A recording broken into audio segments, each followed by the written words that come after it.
हमारी मासूमियत को किसी ने कमजोरी तो नहीं समझ लिया, किसी ने कमजोर तो नहीं मान लिया। इसी बात का ऐलान 1910 में हुआ था कि ये बस्तर के लोग मासूम हो सकते हैं लेकिन कमजोर नहीं हो सकते। एकजुट होकर के तमाम लोगों के खिलाफ क्रांति का उलगुलान भी बजा सकते हैं, और उसकी अगुवाई बुंडादुर जी ने की थी। हमारे तमाम नौजवान साथी जानते हो।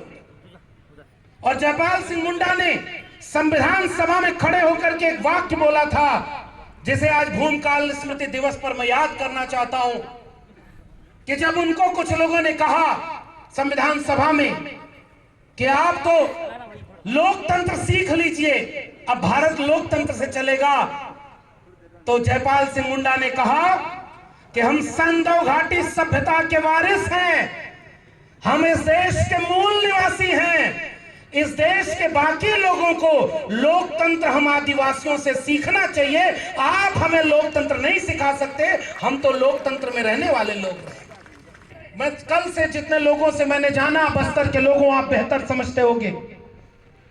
राजा बना कोई तो खेत में जो अनाज पैदा करता था, जो दिन रात मेहनत करता था, जिसने परिश्रम किया, जंगल में जा करके ये खोज करके बताया कौन सी फसल खाने लायक है और कौन सी खाने लायक नहीं है, कौन सी चीज पीने लायक है और कौन सी पीने लायक नहीं है। कल्पना करके सोचना आप कि इस प्रयोग में हमारे कितने लोग मार दिए गए होंगे।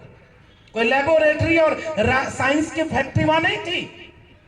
हमारे लोगों ने खोज करके पता किया इस खेत में ऐसे बीज डालेंगे तो अनाज और फसल पैदा होगी। हजारों साल के संघर्ष में हमने इस दुनिया को रहने लायक बनाया, और जब ये यहां पे राजतंत्र आया तो उन राजाओं ने केवल हमारी मेहनत को लूटा और हमारे फसल को उस पर टैक्स लगा करके, उस पर तमाम चीजें लेकर के बेगारी कराया। तो जिसने अपने हाथ से मेहनत करके सभ्यता का पेट भरा, उसको विरासत में क्या मिला। मैं आज यहां पर आकर के इस बात से हैरान हूं, और जब भी छत्तीसगढ़ आता हूं तो छत्तीसगढ़ के लोग एक वाक्य बोलते हैं। बस्तर के लोगों आप मुझे बताना ये वाक्य सही है या कितना गलत। वो सब लोग कहते हैं कि हम तो भारत के उस जमीन के हिस्से पर रहते हैं जिस जमीन में सबसे ज्यादा खजाना है, सबसे अमीर जमीन है, लेकिन सबसे अमीर जमीन के हम सबसे गरीब लोग हैं। इस जमीन का कुछ भी हमारे पास नहीं आता और इसे लूट करके ले जाने वाले बाहर अमीर बन करके बैठते हैं।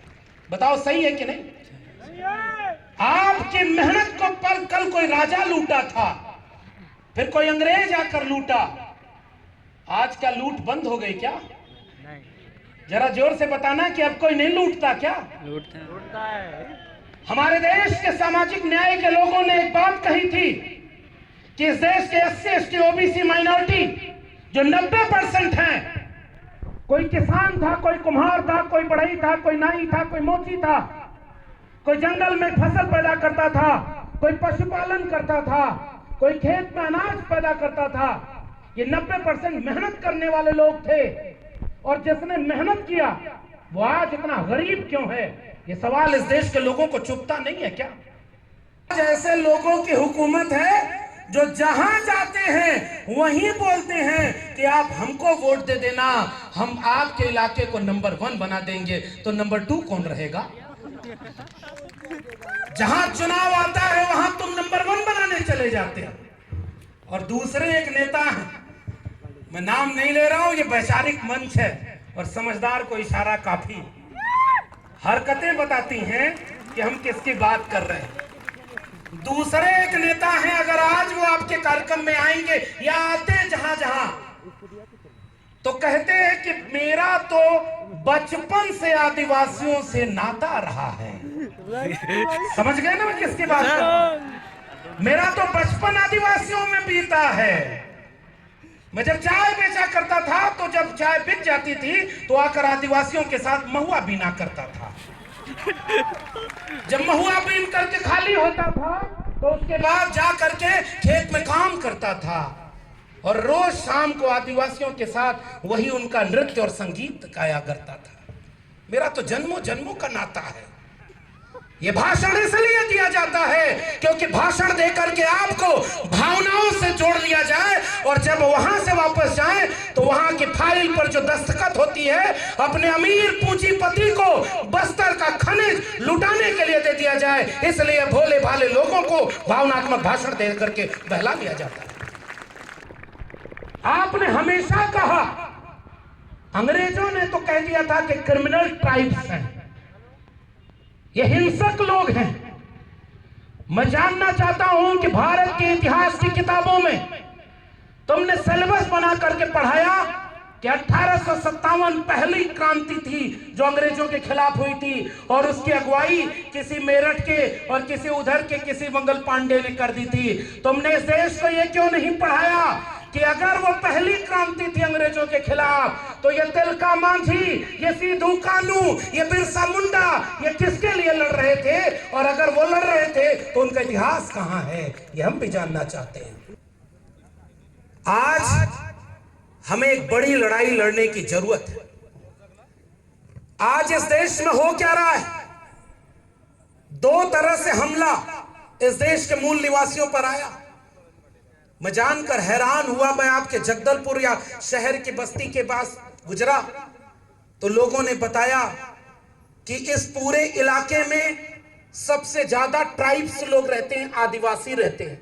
लेकिन आपने इस देश के संविधान में यह प्रावधान किया कि हम इस देश के आदिवासी बहुल इलाकों में ग्राम पंचायत और ग्राम सभा को ताकत देंगे, उनको ताकत देंगे कि उनकी जमीन कोई छीन न ले, उनको ताकत देंगे कि उनके गांव में, उनके जल जंगल जमीन में कोई घुसपैठ न कर ले, उनको ताकत देंगे, पेशा एक्ट बनाएंगे, वन अधिकार संरक्षण अधिनियम बनाएंगे और अनुसूची 5-6 बनाएंगे ताकि आदिवासियों की संस्कृति सुरक्षित रहे, आदिवासियों का संघर्ष सुरक्षित रहे और आदिवासियों को कोई लूट न ले।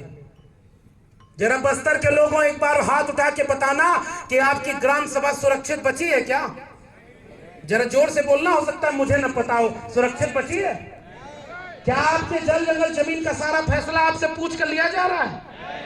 आपके जंगल को बेचने के लिए पहले आपसे पूछा जा रहा है? आपके खनिज को बेचने के लिए पहले आपसे कोई इजाजत ली जा रही है?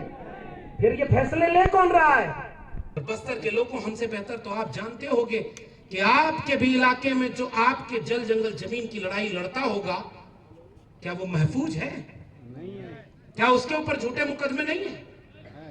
आज तो भाई ये कार्यक्रम हो रहा है और मैं भी हिम्मत करके बोल रहा हूं, लेकिन शासन प्रशासन के लोग सुन रहे होंगे और उन्हें लगेगा कि इनको भड़काया जा रहा है। नहीं साहब, आपसे तो सवाल पूछा जा रहा है कि आजादी के 75 साल बाद इस देश के आदिवासी को क्या मिला है? इस देश के आदिवासी को यह मिला है कि जहां जहां इस देश के आदिवासी संघर्ष करते हैं वहां उनकी आबादी से ज्यादा वहां पर वर्दीधारी लोग खड़े हैं। हम ये जानना चाहते हैं कि हमारी मैं जैसे किस विचार को मानने वाला हूं?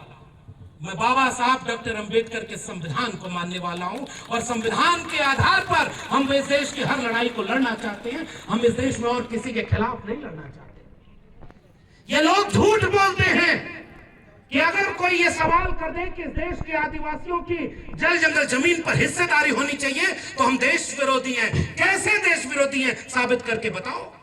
जाति जनगणना तो हुई नहीं है। मैंने एक किताब लिखी है, उस किताब को मंगा देना, आप उस गाड़ी में आपके रखी हुई है। यदु साहब, आपकी गाड़ी में दोनों किताब रखी, मंगवाइएगा जरा, हम दिखाएं तो अपने लोगों को। आज इस देश में पता ही नहीं कि कुछ लोगों की आबादी कितनी है और आरक्षण मिल गया 10%। फिर ये क्या छत्तीसगढ़ में उनकी आबादी 10% है क्या? भाई जोर से बोलना, इसमें बोलने में क्या है? 10% आबादी है रिजर्वेशन। और आपके यहाँ चाहे जो जिस भी तरीके से हो, पिछली सरकार ने आरक्षण बढ़ाया, मिला क्या? अरे भाई छत्तीसगढ़ के SC ST OBC को बढ़ा हुआ आरक्षण मिला क्या? कौन रोका? कोई मुसलमान रोका? कौन रोका? कोई अंग्रेज लंदन से रोका है? अरे वो आपका आरक्षण किसने रोका? कोई दलित पिछड़ा रोका है? फिर समझदार को इशारा काफी। आप आदिवासियों को क्या चाहिए? एक अच्छा स्कूल चाहिए, एक अच्छा हॉस्पिटल चाहिए, एक अच्छी नौकरी चाहिए।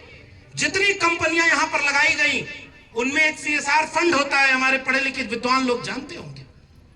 मेरे बस्तर के लोगों गौर से समझना, सरकार ने छूट दिया कंपनी को, और कंपनी को कहा कि जब तुम कंपनी लगाना तो आसपास के इलाकों के लिए शिक्षा की व्यवस्था करना। जानते हो कि नहीं आप?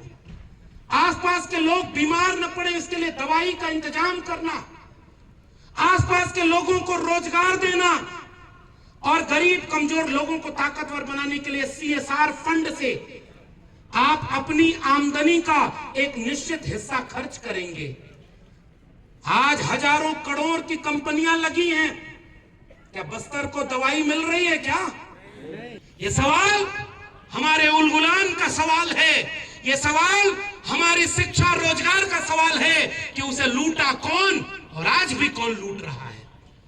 तुम दुनिया के सामने जाकर ये झूठ बोलते हो, केवल सड़क बना देना, पुल बना देना, हाईवे बना देना अगर विकास होता तो मैं जानना चाहता हूं कि ये जितने सड़क पुल हाईवे बने हैं, ये जहाज है, इनमें हमारे लोग कितने उड़ते हैं और कितने चलते हैं? हमारे लोग जहां हैं वहां तुम पहुंचते ही नहीं, और जो उनके पास है वो भी तुम छीन लेते हो। कौन जवाब देगा कि पुलिस प्रशासन लगाकर फर्जी ग्राम सभा बना करके आपकी जमीनों को हड़पा जा रहा है कि नहीं? बताओ, ये कठिन सवाल हम पूछे कि ना पूछे? यहां से जब वो सवाल पूछ दे, एक पता नहीं विवादित नारा हो जाएगा या क्या, वैसे भी हम विवादित आदमी हैं। हमको नौकरी से निकाला तो हमने और किताब लिख दी। हमने कहा तुम डरने वाले तो देखो है नहीं, और उन्होंने सोचा था कि इसके नौकरी छीन लेंगे तो डर जाएगा। हमने भी इस किताब में लिखा कि जुल्म के साये में लब खोलेगा कौन, और हम भी चुप रहे तो फिर बोलेगा कौन। और आज जिन लोगों को हम यहां से याद कर रहे हैं, ये हमारे अमर शहीद अगर डर गए होते तो बताओ ये भूमकाल जैसा इतना बड़ा विद्रोह हो पाता क्या? वो अगर अपनी नौकरी बचाते, वो अपना घर बचाते, वो अपना परिवार बचाते, उस समय भी तो कुछ लोग डराने वाले रहे होंगे। उस समय भी कुछ लोग डराने वाले थे और आज भी कुछ लोग डराने वाले हैं। अगर हमारे पुरखे डर गए होते तो ये बदलाव का उलगुलान कभी नहीं होता। बताओ, आज उनके वारिसों अगर तुम डर जाओगे तो ये अपने पुरखों का अपमान करना है कि नहीं? इस बात को यहां संकल्प लेकर के जाना। अगर हम बिना डरे उनके हिस्से की लड़ाई को आगे नहीं बढ़ा पाए तो हमें कोई अधिकार नहीं है इस मंच से शहीद गुंडाधर को याद करने का। उनको याद करने का मतलब है उनके अधूरे सपनों को पूरा करना। जो फांसी पर लटका दिए गए, लोग कह रहे हैं कि वो पेड़ आज भी खड़ा है। आपको पता नहीं, यकीन होगा कि नहीं, हम लोग बड़े मासूम लोग हैं। मैं उस पेड़ के पास गया तो उस पेड़ से एक छोटी सी छाल अपने जेब में रख लिया कि जब जब होगा मैं इसे देखकर ये हिम्मत लूंगा कि हमारे लोगों को उसी पेड़ पर लटकाया, और एक दिन नहीं, एक हफ्ते लटकाया ताकि खौफ फैल जाए और अगली बार कोई डरे न। बिरसा मुंडा को मारा, सीधू कानू, तिलका मांझी, ये जितने लोग भी लड़ने वाले थे सब अपनी कुर्बानी देकर गए, इसलिए कि उनकी कुर्बानी से जो हासिल होगा उसे हम बचा भी नहीं पाएंगे तो हम किस बात के वारिस हैं? गद्दार तब भी थे, गद्दार आज भी हैं, इस बात को भी याद रखना। और हमारे बीच के लोगों को ही वहां खड़े करके हमारे खिलाफ फैसले कराए जाते हैं। जब जब जंगल काटने वाले आए तो उन्होंने जंगल की लकड़ियों को यह कहा कि तुम कुल्हाड़ी को वोट दे दो, कुल्हाड़ी वोट दे करके तुम्हारी ताकत से जब जीतेगी तो तुम्हारे हक में फैसला लेगी, और कुल्हाड़ी को इसलिए वोट देना क्योंकि कुल्हाड़ी में जो लकड़ी लगी है वो भी तो तुम्हारे बीच की लगी है। और जब जब जंगल की लकड़ियों ने कुल्हाड़ी की लकड़ी को देख करके कुल्हाड़ी को वोट दिया, जंगल काटे गए, जंगल बर्बाद हुए हैं। इसलिए फैसला लेना कि जो आपके विचारधारा के साथ खड़ा हो वही आपका हितैषी है। ये बहरूपिये कल किसी और रूप में आए थे, आज किसी और रूप में आ रहे हैं और आपका सब कुछ लूट करके कहीं और ले जा रहे हैं। जंगल यहां, लकड़ी आपकी नहीं, खनिज आपका, उसे आप निकाल नहीं सकते।